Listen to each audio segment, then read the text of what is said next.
Ladies and gentlemen, welcome back to Tiny Blue Games. My name, of course, is Seesaw or Chris, and today we're doing something a little bit different. I've actually got the chance to play a new game called Cows vs Vikings, which is just as exciting as you might think it is. Before we dive in, though, I should let you know that I got access to this game for free. I'm not being paid to make this video. I'm not that big, but I did get to play a game for free, so that was pretty cool.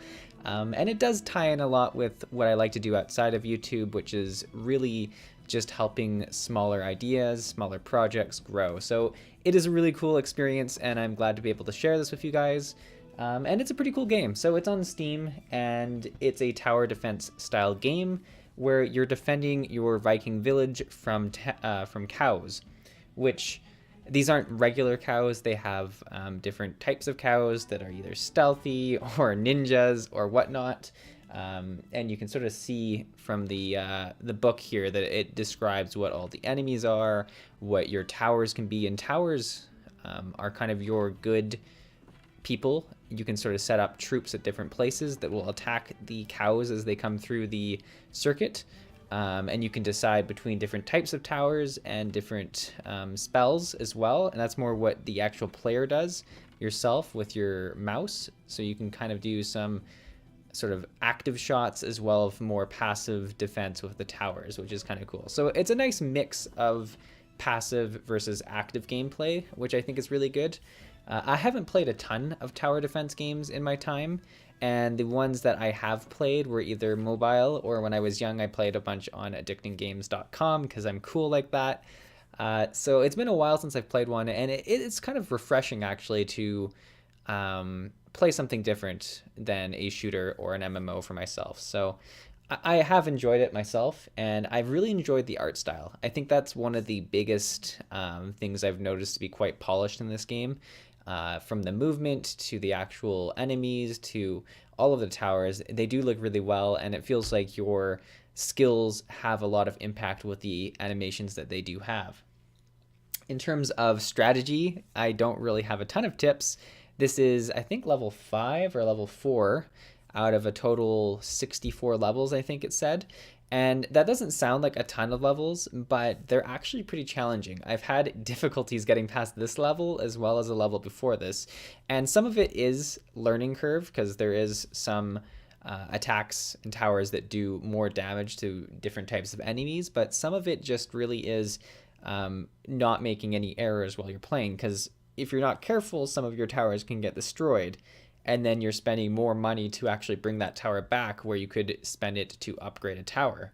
And with that, you're not going to have the total amount of money, which is what you use to purchase any kind of unit for the game. So you can see here, we're just having enemies flow in. It kind of gives you a target idea of where they're going to flow in from where the cows' heads were. And it's also really good as it does sort of allow you to prepare as long as you want, and then you choose when the enemies start coming in by clicking on the cow's head. I think that's really nice. I don't know if that's going to be the same for every level. I could definitely see that being a challenging mechanic in the future where you only have 20 seconds sort of to set things up before people come in. So I could definitely see that being the case. You can see that these spells have a fair bit of power, such as that fireball that went rolling on down the screen and clearing out the entire wave. They have a long cooldown, but they are also quite useful because you do get the currency from killing the monsters with that skill. So I think it's quite a powerful way to start the round by racking up a fair bit of money and then really having units everywhere. And there's a nice variety of both damaging and defensive units, kind of, or more utility units with the freezers that I have stationed both at the entrance as well as midway down the circuit. I find they are quite useful to control the flow of the engagement and really make it so you're not overrun all at once, because what you'll notice when I do end up losing in a game is it's often because one of my freezers have been taken out by a kamikaze or something like that, which is just a sort of suicide cow bomber, and they'll come and bomb your freezing stations or whatever the station that's first in line is, And once you lose those freezing stations, it gets quite difficult to win because you just have people running really fast at you, which is quite an issue. And I don't know, they're just a very useful thing. I haven't upgraded it much, and I'll kind of get into that as well, that you can upgrade any of these skills using there's kind of talent trees that you can get into, and I'm not going to dive a ton into this. I might make another video on like actual builds, but you can have talent trees that focus either on your archer, on your catapults, on your freezers, or on your magicians, and they're talent trees that make them quite different. The starting ones are quite basic. They just make it so that you can shoot further, you can shoot faster, but as you go down, it actually makes it so you have different upgrades available, which is really cool. For instance, as you see me upgrading here, it's mostly just me increasing the amount of archers on a tower, or increasing the amount of damage the magician does, the range of the freezer, or the damage of the catapult. But as you upgrade it, you can start to unlock different types of towers, as like the ultimate archer tower, which is more of a large chunking arrow that like does one shots on regular people and does a lot of damage to bosses as well. So there is a lot of play that way. And then in terms of your skills, or your spells as it were, I have the fireball as well as the hammer equipped, but I do have a war horn that I've unlocked that empowers a tower to do a lot more damage or attack a lot faster. And there's a few other ones that I haven't unlocked yet that I might be able to talk about more once I've advanced a bit more in the game. But there is a lot of customization is what I'm getting down to. And there are definitely strategies when it comes to winning or losing a game. There's times where I'm like, oh, I wish I had the fireball to go down on these like just a ton of enemies. Whereas I might want the hammer to take out a specific enemy, or to empower a tower to take out a specific enemy. So there's definitely some strategy in terms of the towers you place as well as the spells you do use. In terms of overall feeling of the game, I think it's got a lot of good flow to it. It's super casual to jump into, which I think is really fun. And I do see it playing well on a mobile device if it did end up on there too, and it might be on there. I'm just playing it on Steam right now, so I haven't fully investigated where you can access the game, but for sure Steam. And if it did get brought to mobile, I think it's well set up for it because you just need your mouse and you can just click on everything, so that would play well with a tablet or something like that as well. Not that I'm actively wanting more mobile games, I just think that it would play well with that. Another really cool feature is actually the fast forward button, which you've seen me use a few times now.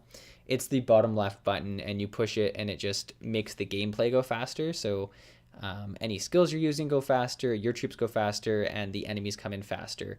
And what that does is it allows you to speed up slow moments where you're kind of waiting for the next wave to spawn, where you're, if you're very confident in your setup and you just want to see how it plays out, that's a really good way. But I do find that I'll be doing that, and then all of a sudden I'll be overrun with like having to actively click different things, and then I'll turn off the slow motion right again. And it's very responsive, and it just turns it off right away, or turns off the speed up, not slow motion. But it feels like you're slowing down things, so yeah, kind of slow motion. And that's a really engaging way to sort of control the flow of the war. And then in terms of active gameplay, I've talked about the spells already, but there's also fires that you have to put out if people actually start attacking your towers. This comes back again to the kamikazes that will run up to your tower, and you have to then click on the tower as quick as you can to sort of put out the fire before it destroys it. Because that's, I think, one of the easiest ways to lose is by having your tower destroyed, and then you have to make a new tower, and that's taking away money that could go to upgrades. And upgrades are generally the way that you're going to succeed in this. In terms of how you do lose, there's several different ways, or I guess one main way, but there's several different ways to achieve that. You'll see that there's a sort of life bar of 10 hearts that you start with. Each regular unit that gets to the end will take away one of those hearts, and then bosses will take away more, and might even take away all 10 depending on the boss. For instance, in the level I'm in right now, I'm actually going to end up losing, despite the fact that I have pretty good control early on. and it comes down to this last boss that I'm not well prepared for. And it's kind of a Trojan horse that has a ton of armor, and the setup I have of lots of archers as well as catapults isn't able to do enough damage to it before it gets around and actually hits the end, and it takes me from like all 10 hearts to 0, which is kind of frustrating, but it does make it feel like you need to start playing different characters, or I guess different towers early on.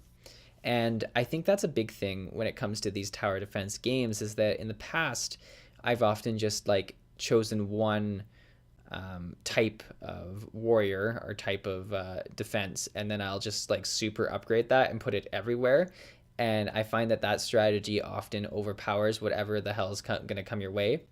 In this, I did try that. I originally went with just archers. I beefed up the archers as much as I could. I put them everywhere, upgraded them as much as I could, but there was certain units that just took very little damage from my archers, or there was big enough crowds that I needed like a large area of hit attack, such as the catapults. So I was pressured to start using other towers and learn how they all work, which is really nice. And this is quite early on. At level like 4 or 5, I started having to really switch up what I was doing. And I think switching up is the other thing. You can actually fully downgrade your towers and retrieve a fair bit of that currency, if not all of it. So I think there's some active gameplay in terms of, you know, you want to have catapults maybe for like a bunch of really numerous units, and then switch to a different type of tower later on. Either way, though, I've had a great time playing it, and I am very thankful for the opportunity to have played it, and I look forward to talking about this game more in the future. So thank you for watching, and I'll see you in the next video.